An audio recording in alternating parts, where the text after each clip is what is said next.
Heyo and welcome to all. This redesign marks my 10th in this series, so I wanted to do something special, at least kind of. This redesign is of Sir Pentious, but not just his demon form. No, also his angel form, and of course I had to do the base design for the egg boys as well. So for the number 10 special, I got 3 redesigns in one video. In all honesty, he is my favorite out of the whole main cast and show, so it was kind of hard to start off with this, but once I got going, I was just excited the whole time through. I don't have much of a problem with him. I quite like his character, in fact. Only a few details here and there, like how his impressive inventions get undermined by everyone, is bothersome, but that would be my only major complaint about him, or more so how the others treat him. The thing I do have a problem with are the egg boys though, but I'll get to that later. First of all, I decided to keep with the snake theme more closely, such as giving him an actual snout, an obvious distinction between the normal body scales and the belly scales, or like the other side, and of course the cobra hood being more closely designed after an actual cobra's hood than the more loose interpretation in the show, although I do quite love this part of him as well. I just wanted to keep with the snake theme more closely as it fitted my entire interpretation more. It was very interesting to see how they managed to convey his emotions so strongly with the help of that. And while in my version that is a little bit lost as it is more flesh than hair, I still imagine that even if it would be not as extreme, though it would underline his emotions slightly as well. Though in his angel form that hood would be completely lost, unlike the show's version. Now it's replaced with wings that would mimic the shape of the hood. Now to the eyes on his body, a major part of his design in the show and also my redesign. It truly bothered me how the placement seemed random, like they were everywhere, on his back, on his stomach, on the side, whatever. It was just utter mayhem to me more or less, and it disgusted me down to my very core that it seemed as if he had to slither on his eyes around. Like, I get that it's hell, but like, no, I won't ever do something like that. So now they have an orderly fashion of how they are placed on his back and even the back of his hood, but completely avoid that underside area where he would move forward on. For the ancient version of that, of course, like in the show, I removed the eyes. The paranoia that caused for him to have them everywhere would be calm to near non-existent. #therapy, guys. And the constant sensory overload they would cause would be alleviated. Yet I did choose to have multiple eyes be placed on his wings, like those biblically accurate angels would to some extent, yet they would merely serve as a decoration. With my interpretation of heaven, I imagine that other angels, with some sort of mechanic or I don't know, would be able to somehow see through these decorative eyes to be able to keep everything under their watch so that they can immediately see where conflicts may happen and step in to keep everything at peace. But I don't want to dwell too much on this heaven topic, honestly, because we didn't see much of it and I don't know exactly how this all works, and I just overall didn't want to spend too much time on the heaven stuff, since the show is supposed to take place in hell after all. To the outfit. Oof, it was wonderful and tormenting to put in all these little details. His outfit is heavily steampunk inspired, which is a nightmare and wet dream at the same time. It is lovely, the aesthetic, the colors, but oof, the details, the layers, and all that lovely mess. But I was determined to not shy away from all of that and give him an outfit that is not only fitting him aesthetically, but also his time period a lot more than just the striped suit, which yes, is nice, but a motif and outfit choice that is just way too repetitive in the demon's designs. They both share a vest with a cog pattern, where no cog is like the other, ruffled shirt and jumpered collar, which I even did the lace design for, inspired by cogs. So yeah, many details, but that's where the similarities end as well. The rest of the outfit has the same elements, but different executions to fit the overall different vibes. Since he's an inventor, a grand one at that, I really wanted to show off his invention to some extent in his demon design, which would be mainly for attack or defending purposes, such as the machine gun that is supposed to mimic the rattle of a rattlesnake in fact. The asymmetrical gloves where one is clearly meant to enhance and strengthen any slashes with sharp metallic claws, supporting his already existing ones. Those kind of inventions specifically suited to himself would be unnecessary in heaven, which is why the gun rattle is missing and the gloves are much less aggressive as they are mainly made of leather and not metal, having a much less hostile design. Where in his demonic self he has many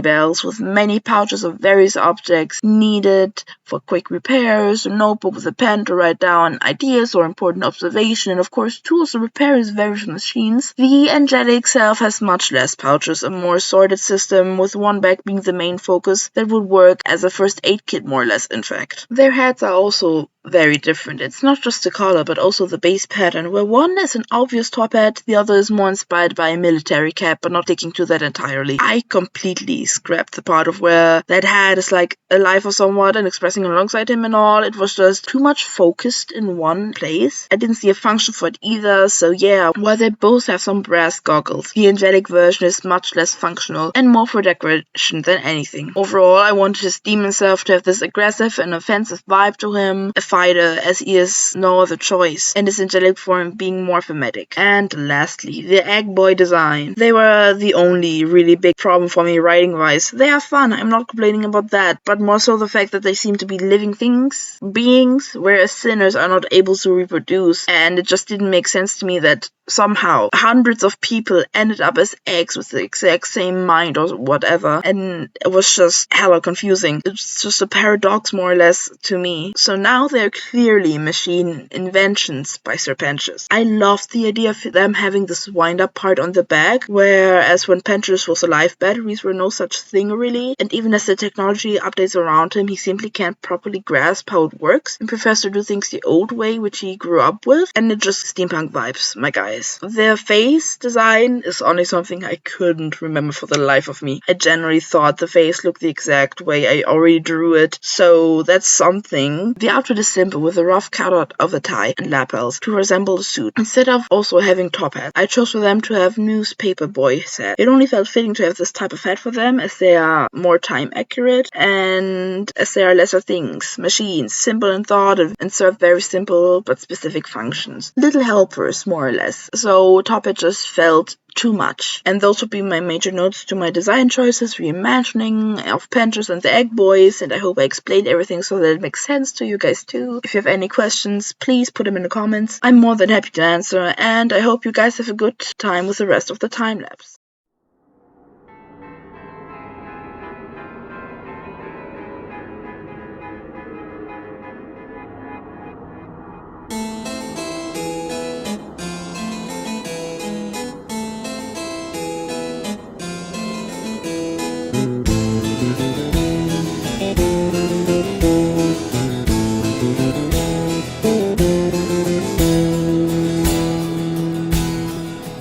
Legend spoke, never fails. Every deed is hard as nails. She never speaks, she never smiles. The journey's end of 1,000 miles. Rings on her fingers and bells on her toes. Music to haunt her, she knows as she goes.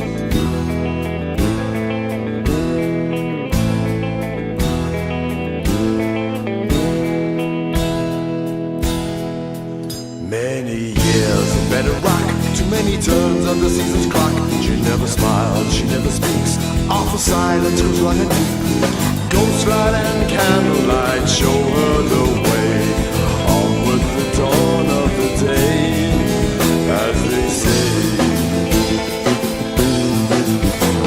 Stay with her, lay with her, carry her high.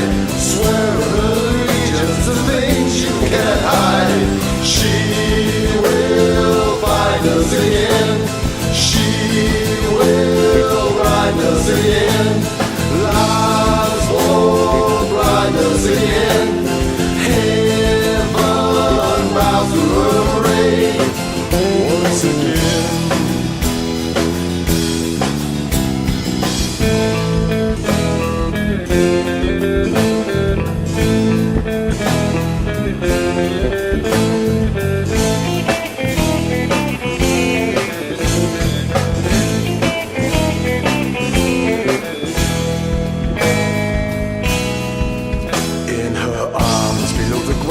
Eternity never made a sound. She never speaks, she never smiles. The journey's end of 1,000 trials. Devils and demons alive, alive, oh. Follow us closer as we go, and we know. Stay with her, lay with her, carry her high. Swear her allegiance to things you can't hide. She will find us again.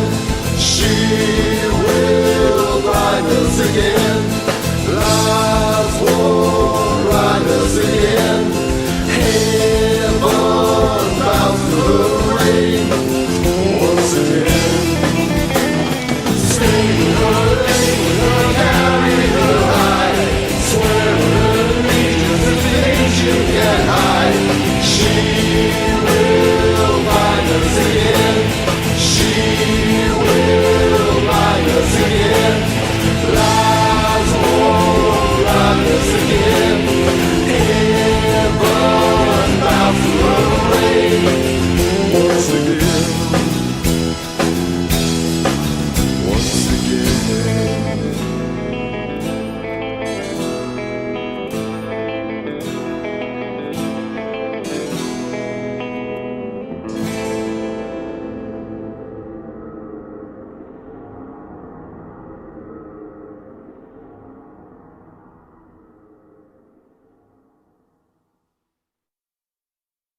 Mr. Hamilton, what have you done?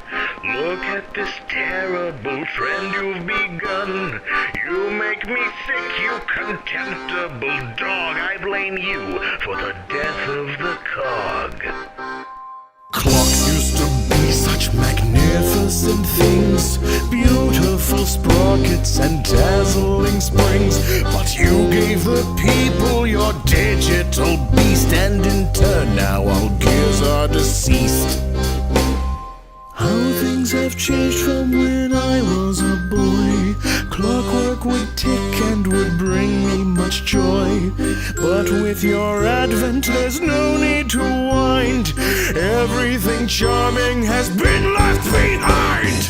Oh, Mr. Hamilton, you dirty fiend, your modern timepiece is cruel and obscene. I was a lover of gears great and small. They all were my friends and you've murdered them all.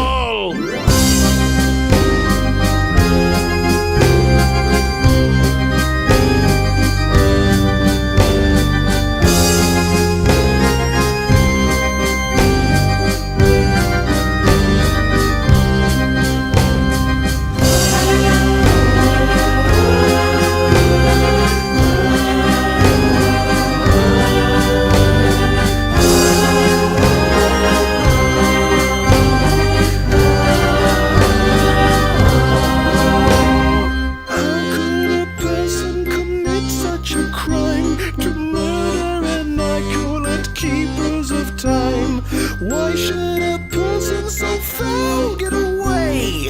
Hamilton, you're gonna pay! So, Mr. Hamilton, just watch your back. Hide all those digital clocks on your rack. They'll soon end up smashed to bits in a bog. Because you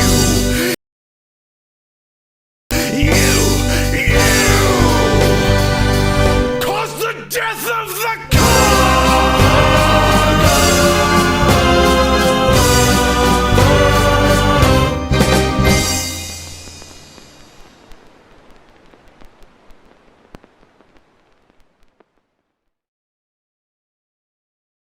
Attune your ears to the grinding gears. Come with me, I'll show you how to be a metal man. When the gears are turning and the fires are burning, when the world ticks around, your voice is talking all the time, and you live for sleep, you never slept because you cannot sleep. Oh, Colonel Walter was shocked when he learned from the Nile copper African elephants are turning hostile. So he built these wonderful automaton boats, and a very big steam-powered Giraffe would smoke. Now the war is past and over, we have to sit and wonder, what is life and what is real, and why do living things need feeling?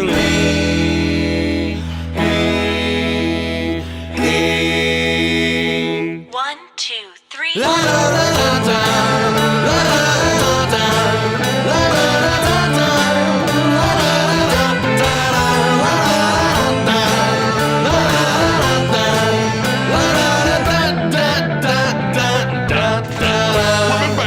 how'd you like to try pumping lead through your veins? Or have a heart so wet and cold it starts rusting? When the world ticks around, your voice is talking all the time. You live for feelings you never felt because you cannot feel. What is this leaking affecting my eye? Does the oil that is dripping mean this is a crime? Will I ever be something with feelings to hide? Or am I just a boiler with nothing inside? I want all today, don't want to hear you say, you can't do this, you can't do that, you're not a living thing with feeling.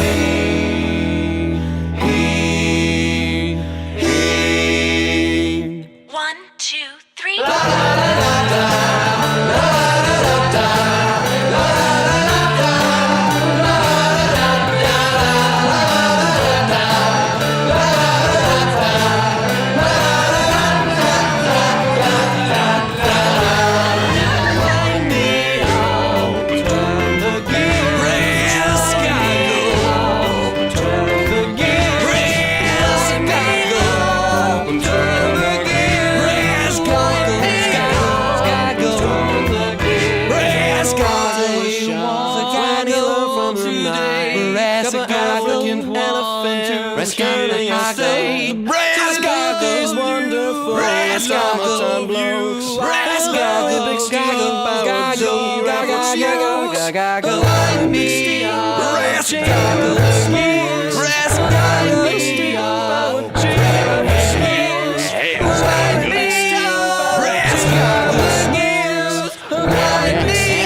steam-powered Giraffe with smokes. I can't feel nothing at all.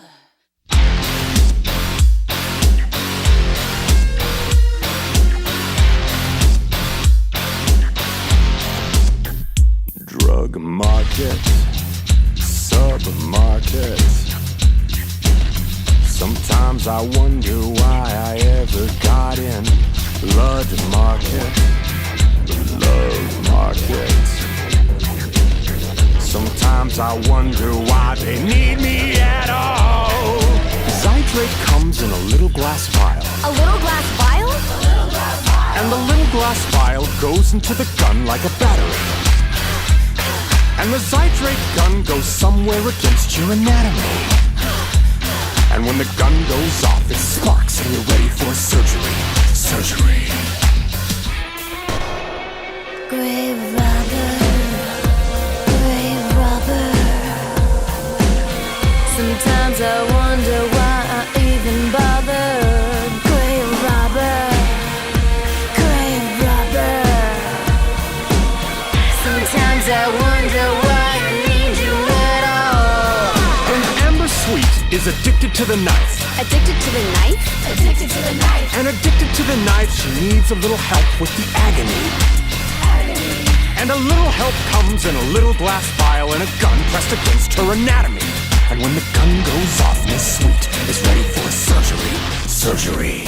Grave robber, grave robber.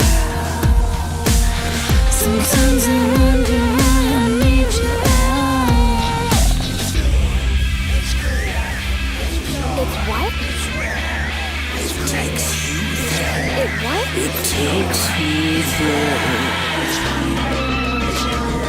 Before the cut.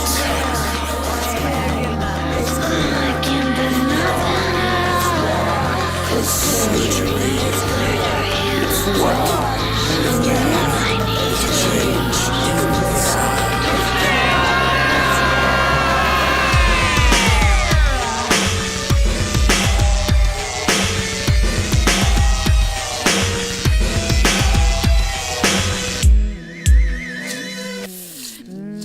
Mag's contract's got some mighty fine print. Some mighty fine print?